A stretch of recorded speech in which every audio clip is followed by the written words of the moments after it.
Hello everyone and welcome! In this video I am very excited to show you my brand new 2014 Subaru Impreza WRX STI. Now I've been somewhat obsessed with this car for the past couple years and I finally got my hands on one of the last remaining World Rally Blue STI hatchbacks.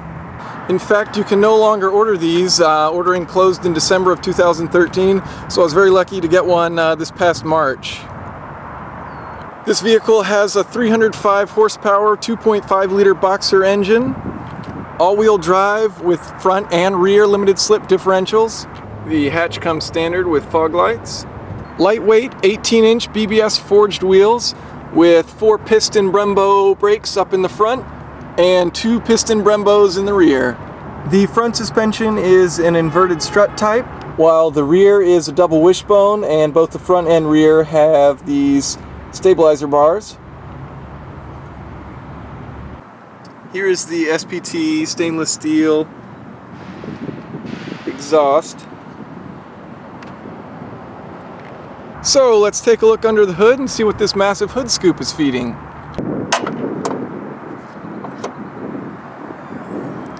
Air shocks to lift up the hood. And there's that massive intercooler that hood scoop is feeding. 2.5 liter turbocharged engine. The cylinders lay flat, hence it's called the boxer engine, so the pistons are moving back and forth like so.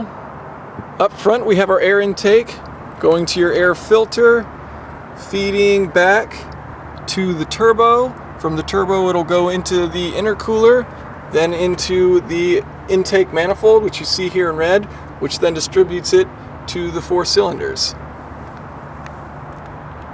Power steering fluid, ABS, you've got your shock tower and your strut. Here we have our brake fluid reservoir, engine oil check.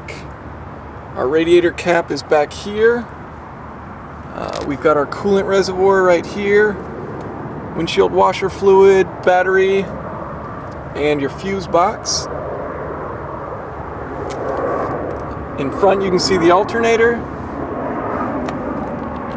And one of the things I really like about what Subaru's done with this engine bay is that unlike most vehicles from 2014 or even the 2015 models, it's not covered up in a ton of plastic covers where you can't access anything or see anything. Everything's out in the open, everything's accessible. It's a really well laid out design. I bought my Subaru from Huberger Motors out of Colorado Springs. By far they had the best price, so it was pretty much a no-brainer. And just in case you couldn't remember, wait a minute, did I get the WRX or was it the STI? The STI reminds you once in the very front, 4 times in the centers of each of the wheels, another 4 times actually forged into each wheel, and another 4 times on each of the brake calipers. 2 more times above the functional side vents at the front of the car. These actually allow for airflow to come out of the engine bay. 1 more STI badge on the rear hatch. Twice below the passenger and driver doors. 2 more times on both the passenger and driver seats. 1 more time in front of the gear shift. This one actually lights up when you turn on your lights. Once in the center of your steering wheel. And 1 more time on your gauge display for a grand total of 23 STI badges. So let's take a look at the interior.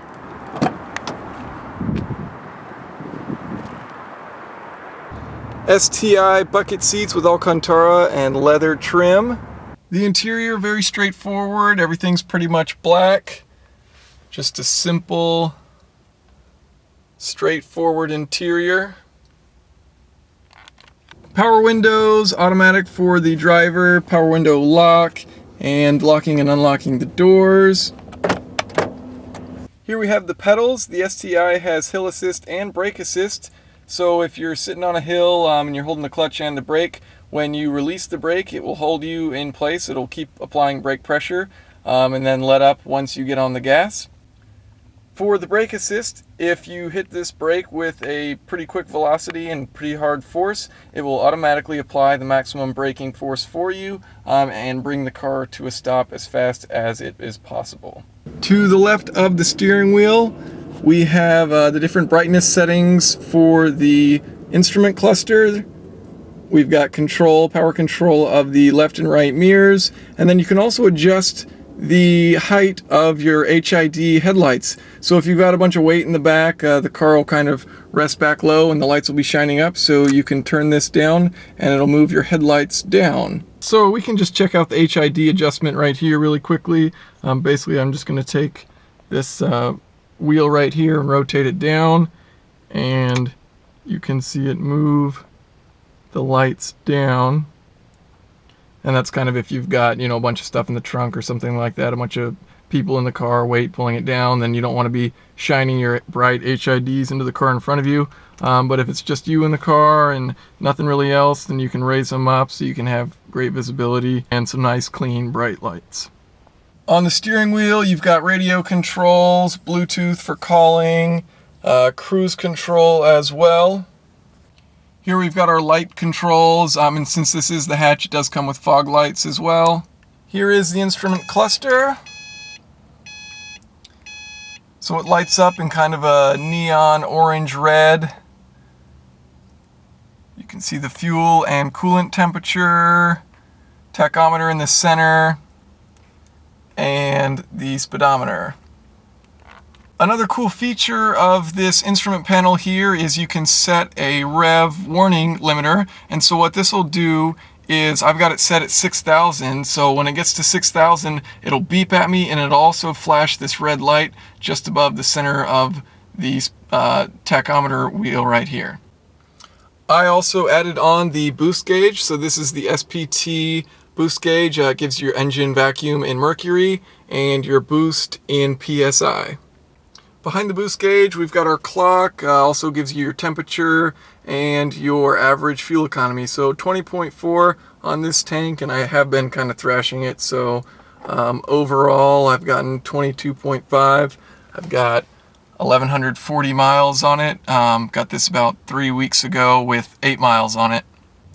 Here we have our climate control and hazards, pretty basic. Here we have the radio and CD system. It also has Bluetooth, so every time I get in my car, it just automatically links up with my phone, and I can start playing some music. Glove compartment, wow. Tweeters on the very tops of the doors. Here we have the gear shift lever, and this is actually the short throw, STI short throw shifter. One of the things, I'm not that huge of a fan of short throws. I kind of like a long throw, but I've kind of grown accustomed to it. It's a fairly clunky, you really know when you're in gear and when you're not. And when you're going pretty hard, it feels good. If you're just kind of driving around the city, it does feel a bit clunky. But if you're really going for it, it's kind of a satisfying, I know I'm in first, I know I'm in second, and they're pretty short and pretty quick throws. Cup holders for the first time in my life. This is extraordinarily exciting, and it even has a pretty nice cover that you can slide over it. It also has heated seats for both the driver and the front right passenger, and there's 4 different settings for how warm you would like to be. This is the optional mirror with HomeLink, and it also has an auto dimmer, so if there's a car behind you with their lights kind of shining in, it'll automatically darken it, and then it also has a compass. So let's talk about some of the cool features of this car. Here we have what is called SI Drive, and you can choose between intelligent mode by pushing it down, sport mode by turning it to the left, or sport sharp by turning it to the right. And you can see it change over there, so intelligent, sport, and then sport sharp. So basically what that's doing is changing the throttle response. So as you have your foot in the same exact position, in intelligent mode, the throttle is going to be open a certain amount, and if you keep your foot in that position and turn it to sport mode, the throttle will open slightly more even though your foot hasn't moved. And then if you put it into sport sharp, the throttle will open even further, even though your foot is still in the same spot. So it's changing the throttle response of the vehicle. Throttle will come on much more easily in sport sharp mode, and much more difficult with the intelligent mode. So it kind of, basically what it does is it gives you a guiltless feeling of pressing the throttle when you're in sport sharp. You don't press very hard, but the car really accelerates, versus in intelligent mode, you're pressing on it pretty hard and it's not going that much, and you're like, I kind of feel bad, I'm wasting a ton of fuel but you don't have that feeling of guilt in Sport Sharp. It pretty much just slams you to the back of your seat and you can just go for it. It's an excellent feeling. Now below that we have our center differential. So there are auto modes, so you can be in auto, auto plus, or auto minus. So here you can see the selection of that. There we are in auto, there we are in auto minus, and there is auto plus. You can also choose manual mode by pushing this button right here. And so once you're in manual mode, basically what you're doing is you're changing the torque distribution front to rear. So as you bring this all the way up to lock, what that's doing is it's allowing it to send a lot of that torque up to the front as well as the rear, versus if you put it all the way down towards the bottom, it will be sending the majority of the torque to the rear wheels. Now when you're in auto plus or auto plus is allowing you to send more to the front versus auto minus allowing it to send more to the rear. Now one final button we have for changing the settings of the vehicle is this traction control button right here. So there's 3 different modes that you can be in. Now without pressing the button you will have traction control on as well as stability control on, and so that's going to try and use your throttle as well as your brakes to prevent you from either understeering or oversteering as well as spinning the tires. Now if you press this traction control and vehicle dynamics control button once, very briefly you'll see this green traction control off illumination appear, and what that's doing is it's deactivating your traction control, however it's keeping on your stability control, your vehicle dynamics control as Subaru calls it. And if you simply press and hold, you will see it turn yellow, and when it turns yellow, that's deactivated your traction control as well as your stability control. And for all 3 of these, you should just know that ABS will not deactivate. ABS is always going to be on. So when you take into consideration that there are 9 different differential settings, 3 different throttle settings, and 3 different traction and stability control settings, there's actually 81 different ways that you can drive this car that actually kind of dramatically change the way it operates. So that's pretty cool from a driver's level, as you can kind of customize how you want it to drive for you.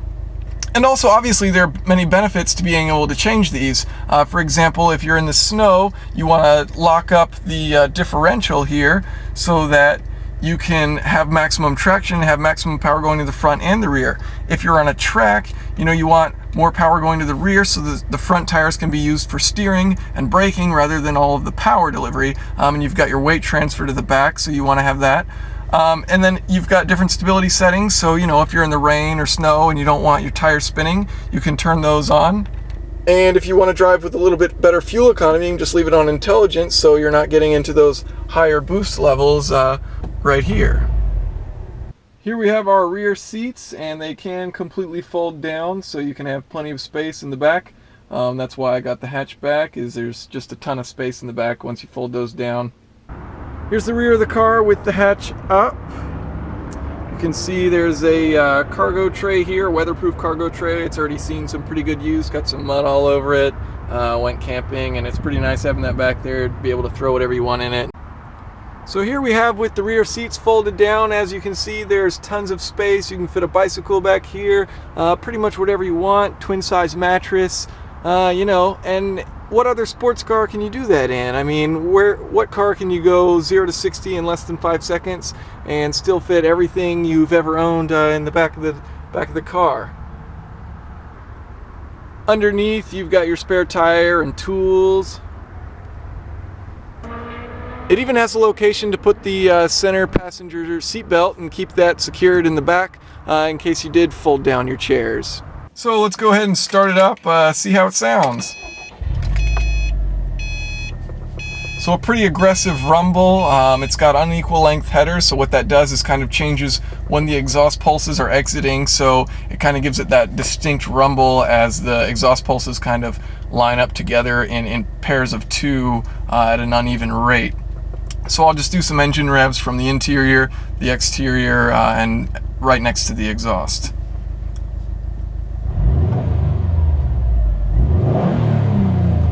Pretty mean, pretty bad sound there. I love that.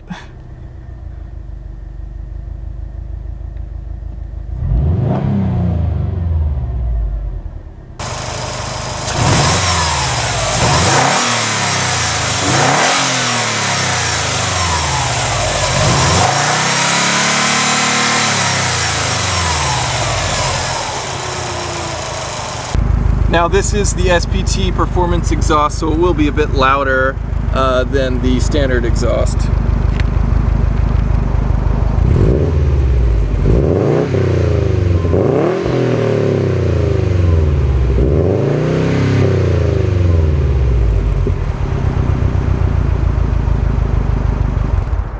So let's go for a ride and have some fun.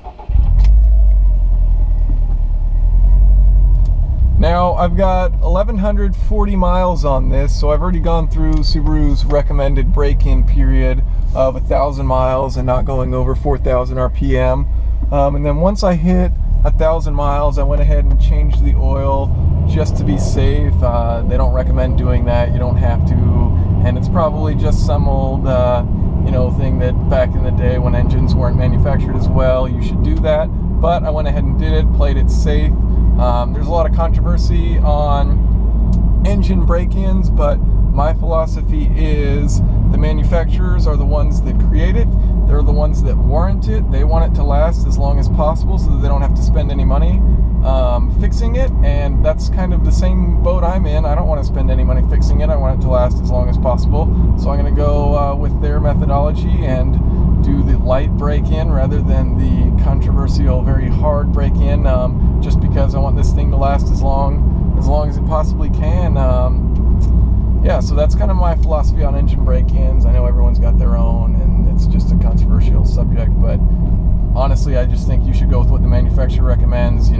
Engines, if there are very minor imperfections, it's going to be something that's going to kind of be a rub area where you're going to have two items rubbing against each other. You'd rather that happen with less pressure, less speed, so that it wears it down rather than just kind of breaking something or getting too hot and causing problems. So the driving experience, one of the things I really like about this car is the clutch. It has a really good feel, really good engagement. You know exactly when the clutch is engaging. You can feel it engage the engine to the transmission.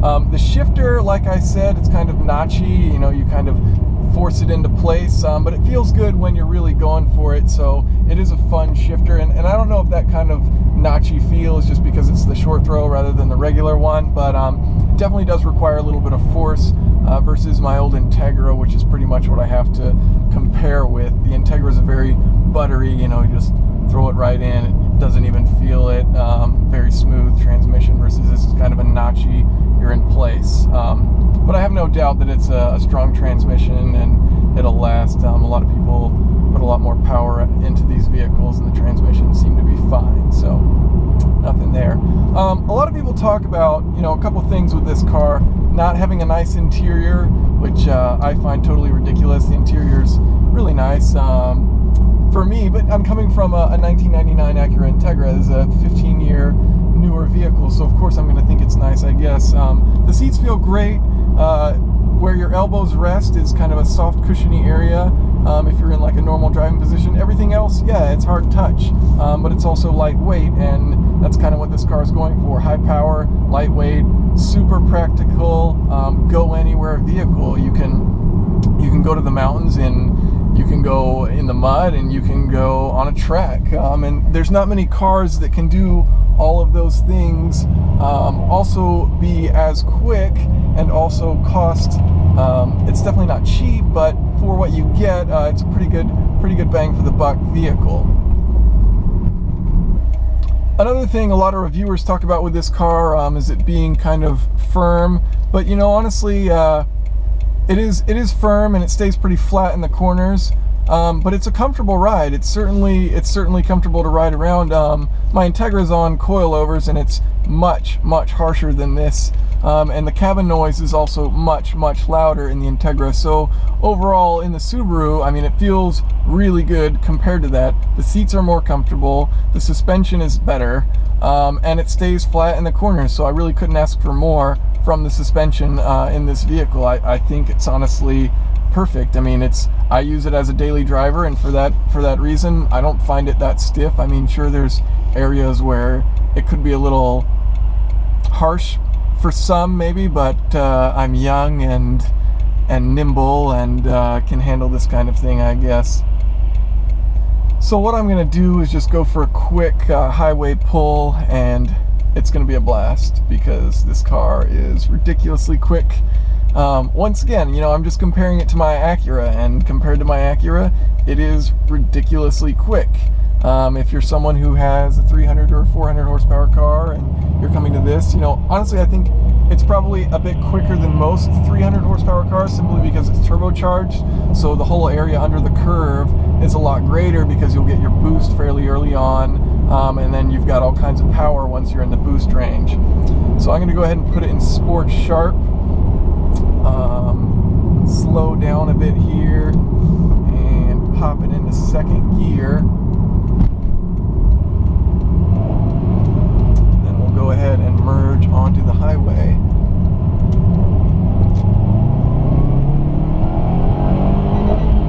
Hear that rev limiter there, and holy crap, we are at 70 very quickly. Oh, that is a ridiculously awesome feeling. It is super quick. It gets my heart rate up.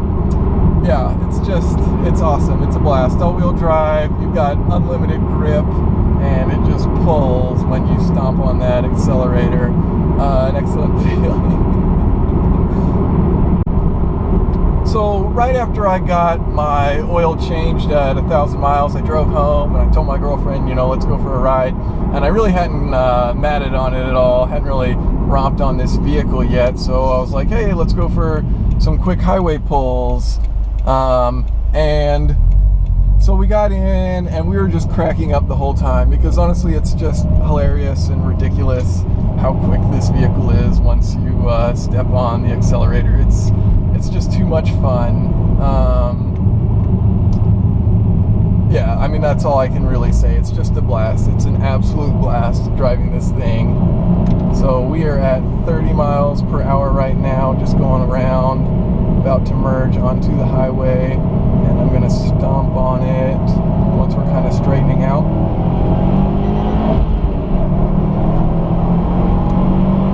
And we are at 70. So it's just stupid fast. For me, I've never driven anything remotely close to as quick as this, and it's just childish fun. It's just, you get in, you step on the gas, and you have an excellent time. I love it. Absolutely love it. So that's my little blurb about this vehicle. I mean, honestly, I just think it does everything amazingly. You know, the only downside, and this is pretty much a downside with any high-powered all-wheel drive vehicle, is that it gets terrible fuel economy. But I actually drove it back from Seattle and kept it below 65, and on that trip, I mean, fuel economy was 27-ish on the way back, so that's honestly fine for a 300 horsepower all-wheel drive vehicle, turbocharged. I mean, it's not bad, and it can do absolutely anything. So it's just an incredible vehicle. So thank you guys for watching. If you have any questions or comments, feel free to leave them below. Just tearing it up a little bit right here. And you can expect some future videos on the STI at some point in time, maybe talking about some of the different systems, how they work, things like that.